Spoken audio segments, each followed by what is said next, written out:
Ayan, good day po sa atin mga kabrader. Tayo po ay may isi-share na munting kaalaman ulit sa inyo.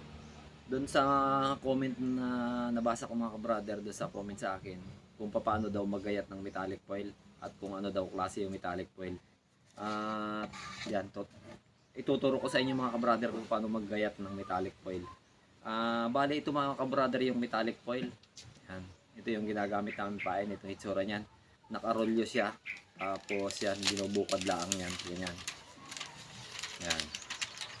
Tapos, kailangan din natin ng roller, cutter, gunting.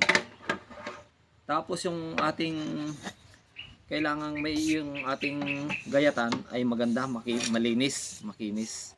Yan. Itong isang buong metallic po, itong isang haba ng metallic foil mga ka-brother, pag-aapati natin.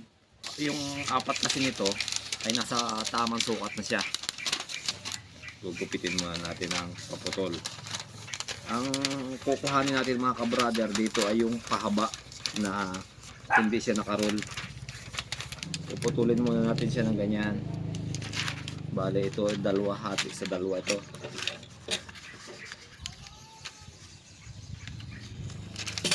Tapos itong kalahati mga ka-brother, hatiin pa rin natin sa dalawa. Doon sa mga nagtatanong mga ka-brother kung gaano kahaba ang metallic foil natin pain, ganito lang mga ka-brother.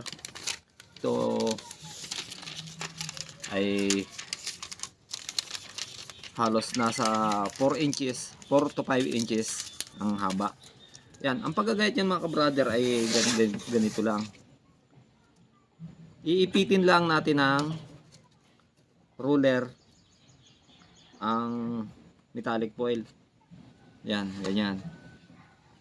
Nakatatsulok siya ng pahaba. Tapos yung cutter na ating gagamitin ay dito natin padadaanin sa gilid ng ruler, tapos hihilahin lang natin pa ganyan. Yan. Yan mga ka-brother. Tapos pagdating naman natin dito sa kabila, doon naman tayo patulis naman sa kabila, dito naman malaki.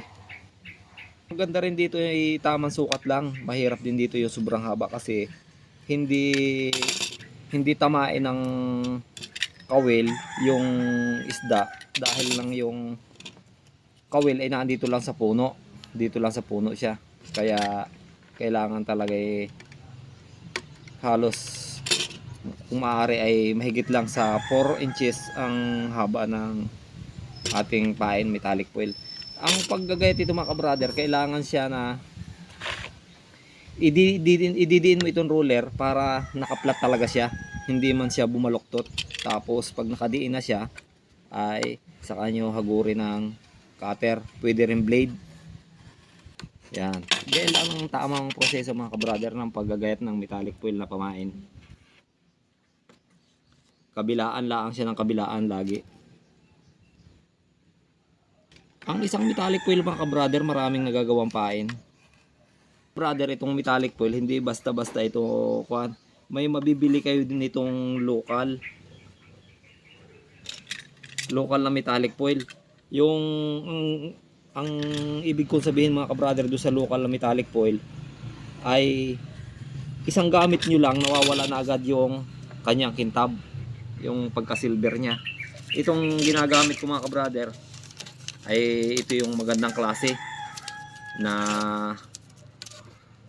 nakakatatlong laot, 3 or 4. Huwag lang siyang masira ng makagat ng malaking isda, ay okay pa siya, may kulay pa talaga siya, hindi nawawala yung kanyang kulay na silver.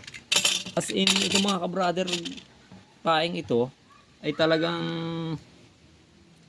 may time na ang gulyasan ay dito talaga dumadawi. May time naman na sa hair extension. Dito sa pelarangan ng pagpangingisda mga ka-brother, sabi ko nga, ito ay parang karay nag-aaral sa school.